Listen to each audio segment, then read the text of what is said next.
So, this season finale was everything and more. Oh my god, this was just amazing. There were moments in here that I literally went, holy shit.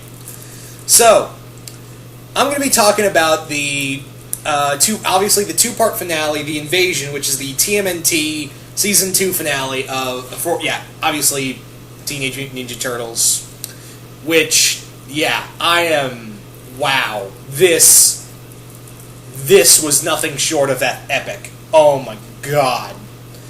And there were some twists in here that just made me go, holy fuck. So, let's kick things off with, and obviously, yes, there will be spoilers for this review, so if you don't want to be spoiled, I suggest you leave now.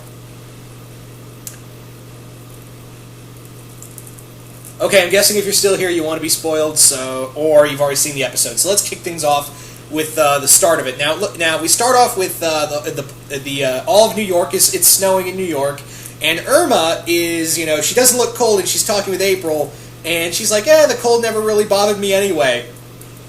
I'm like, sneaky there. Sneaky. Ninja Turtles, sneaky. But what happens is that they get attacked by footbots, and April is forced to show Irma the Turtles' lair, and they're still trying to find Karai. And while this is going on, Raph and Casey are doing that. They're searching for Karai. And what happens when they get back to the lair with Splinter, Michelangelo, Donnie, and Leo, and Leo and Donnie at the time are arguing over how to deal with the oncoming, Krang invasion, which is apparently coming imminently. And Donnie suggests we should use the turtle mech, and Donnie says that we should use the turtle mech, and Leo is pretty much like, no, it's too slow, it's not going to be able to help us in any way. And they're kind of torn on that. Then in comes April with Irma, and, this is the big moment where they finally are revealed, oh my god, Irma's finally met the Turtles. Then suddenly this happens. Irma transforms into a fucking robot controlled by a Krang.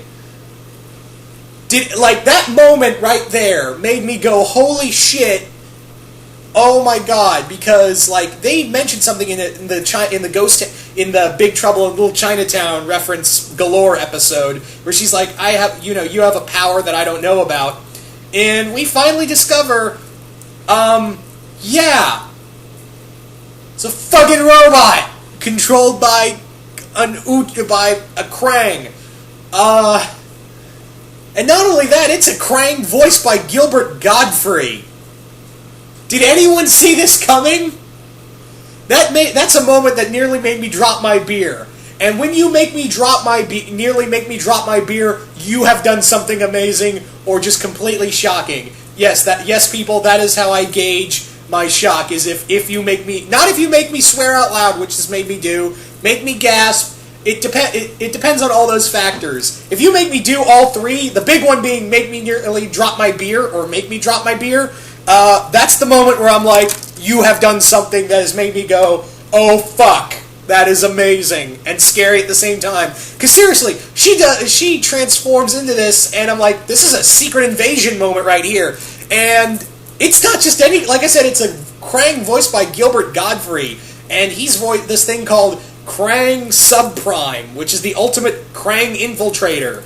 And that's when the invasion starts. He locks onto the location, Krang start just piling into the lair. They are piling in there. Meanwhile, Raph and Casey finally find Karai, but then, boom, the invasion starts on their end, and they're cut off from the rest of the team.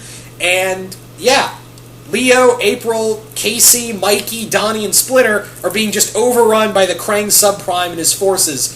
And it gets bad. Seriously. There's even a creepy moment where the Irma robot head pops off and starts attacking people. Dear Lord, it's a freaky ass scene. So they take off. Even Ice Cream Cat fights a little in that scene as well.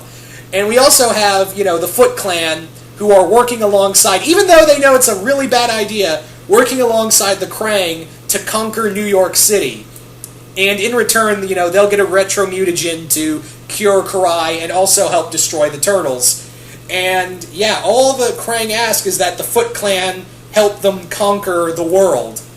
It almost has that Turtles in Time kind of, if you guys remember the newest issue of Turtles in Time, where they go to the future and discover that the Krang and the Foot Clan have divided up the world after conquering it. So it almost has that kind of feel to it.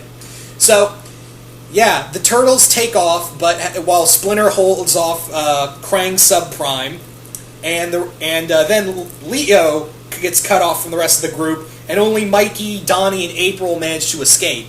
Meanwhile, Casey and Raph are still in the middle of the whole invasion that's going on, and yeah, then the Krang warships, so the Krang walkers, Krang everything is spilling out there, and they're going off into a huge ass conquest. They are gearing up. They have planned this for a while, and they are out there.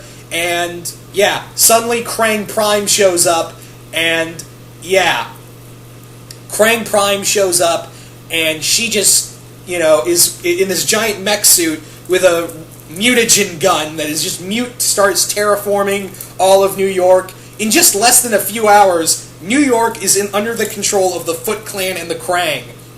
But however, Shredder's got some other plans for preferably Leo. And in here, Leo is cut off from the rest of the Turtles and is fighting the Utrom. Why do I keep wanting to say Utrom? I mean the Krang. I mean, both are acceptable, but it's Krang in this series. Anyway, so he gets cut off, and Footbots start fighting, and Leo, man, there are some great fight sequences between Leo. There's some great fight sequences in this episode.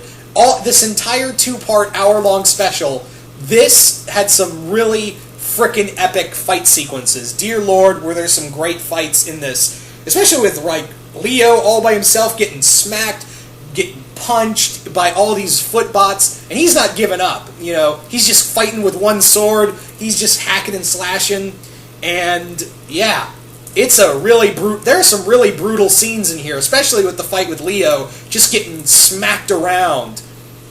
But however, Donnie, April, Mikey, and those guys managed to make it to April's apartment with her father. Her dad's obviously just freaking out because the Krang did shit to him. And yeah, it's not good. It is not good.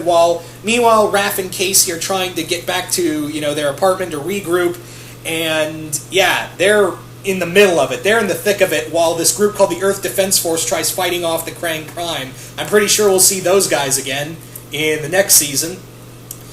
But yeah, it ends on a really dark note on the first part. It just ends on a dark note of Splinter, who manages to defeat the Krang Subprime, luckily. He gets off with luckily, but then gets cut off by a bunch of other Krang. It just leaves off on a dark note, and yeah, that's where we kick off with the second half, where Splinter gets rescued by Leatherhead, and Leatherhead and Splinter team up to go off to find the rest of the Turtles. And that's a really cool team up. I gotta say, Leatherhead and Splinter teaming up, that's really awesome. I kind of like it when, sometimes heroes that you don't really see working together, you don't normally see, them playing off one another or teaming up. I like when they, unite sometimes, how total opposites team up. I kind of like that, so mixing Splinter with Leatherhead was an interesting team up right there. But yeah, getting back to the fight with Leonardo, he's getting his ass kicked. I'm sorry, you're hearing some bones break in this fight. This feels pretty brutal. This is a really brutal fight. And yeah, Leo ain't going down. Even when he's just down to his just down to his fists, he's fighting. Then he takes on Zever, Tiger Claw, and Razar all at once. Man, he's holding his own. And this is the point where we discover why Shredder's attacking Leonardo privately. Because he wants to take out all of the sons one by one. Obviously, Leo being the most trained, he wants to take him out first. And a lot of people were speculating maybe he wants to take Leonardo and do the same thing as they did in the IDW comics during the City Fall story arc, where Shredder mind-controlled Leo into becoming his one of his lieutenants. So we kind of thought that, but no, that's not the case. He just wants, vengeance for taking. He wants to make Splinter hurt. And yeah, the fight continues, and Splinter finally makes his way right after Leonardo gets his ass kicked, and they discover, Donnie and the others are at April's house. So Shredder just tells him flat up, go there, no survivors. And that's when, just as they leave, Splinter shows up, and Splinter and Shredder, it's always epic to see this, but this is one of the more brutal fight. Actually, this is the most brutal fight I've ever seen between Shredder and Splinter. Those two just go at it. You can literally hear bones break in this fight. Like, you're hearing stuff go crack. It's, again, this series has been really good at mixing, the humor with the darkness, and yeah, it's, man. So after, Leo gets thrown through a window, he is beaten up, like he is near death after all the turtles are united. They manage to escape to, what has also made me happy is that we find out April's dad's van is exactly like the Shellraiser we had back in the 80s cartoon.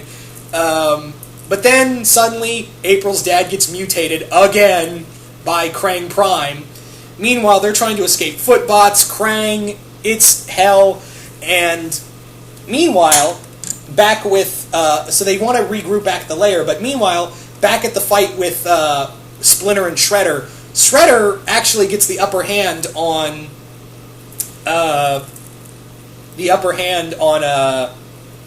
Splinter, yeah, Shredder gets the upper hand on Splinter, excuse me. I don't know why I just had a brain fart there. But Splinter's all, just as, he's about to, Shredder's about to get the upper hand on Splinter, Splinter's all like, you know what, this ain't a one-on-one fight, bitch, this is this handicap match. Oh, Leatherhead! That didn't really happen, but that's pretty much how it went in my head. Leatherhead just comes busting through, grabs Shredder, and shakes his ass around like a rag doll in a dog's mouth. And you can, hear those teeth punching through through his armor into his ribs. And then Shredder just after being thrown into a wall, Shredder just goes all out on Leatherhead. I'm pretty sure if Leatherhead was in his prime, because again, since he was in Dimension X so long, he aged. But I'm pretty sure he would have given a run. Shredder would have gotten a run for his money if this was still Leatherhead in his prime. But since it's older Leatherhead, he's a little more worn down and slower. And we kind of see him, we almost get the sense of, oh my god, did Shredder just kill Leatherhead? And then Master Splinter does the most badass thing I've ever seen. He just, yells at the top of his lungs with his arms out, and all the pipes that he was trapped under just go blowing off. And for one quick second, I was like, is he going to go Super Saiyan? Really, I can't be the only person who had that thought of, it had a Dragon Ball Z moment, where that moment with Splinter blowing off all the, with just that high pitch, that yell of anger and all the bars flying everywhere. I'm like, dude, is he gonna go Super Saiyan Splinter? That'd be kind of fucking badass. And then Splinter just goes balls out, tackles Shredder into the water, and they just go deep underwater, beating the shit out of each other. We cut back to Donnie and the others. They go back to the base. It's trashed. It's really trashed. And everyone, he tells everyone, look, we're not coming back here. Get something of great value to you, and we gotta go. We can't come back here. So Raph takes a picture of Spike. I was like, aw. Mikey takes Ice Cream Kitty.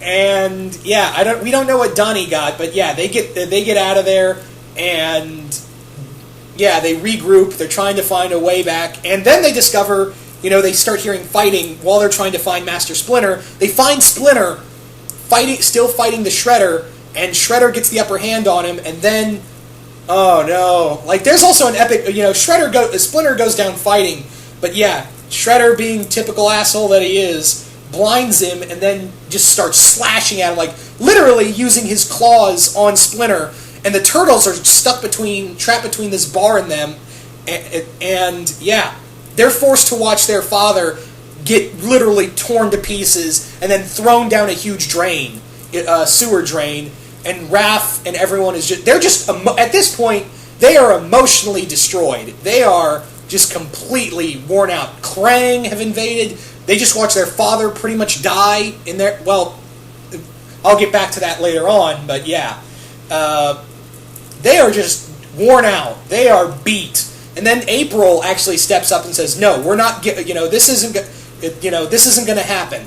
We're going to get through this." And that's when they break out the turtle mech, and that thing whips some ass. It was really cool because they're literally burning Krang. They're stomping on them. But then Krang Prime shows up, and there's an epic battle. And Krang Prime is huge. The turtle mech is puny compared to the Krang Prime, but they managed to beat her. Very clever, by the way. But then, Krang Prime crawls out of that, like, "Nah, bitch, this ain't over." Crawls out of her mech suit and comes after them. And then April goes all Jean Grey on Krang Prime, and I think she just lobotomized Krang Prime. I'm just saying. I think she just friggin' lobotomized her. And then they all escape with Casey driving them off on the new Shellraiser. That's what I'm calling it.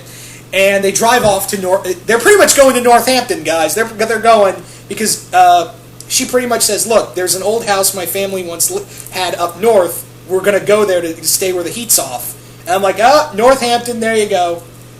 And at the end of the episode, we see Karai in her mutant form rescue Splinter before, he drowns in an unconscious state and then swims off before he wakes up. The Turtles got their ass handed to them in this episode, but it was so good.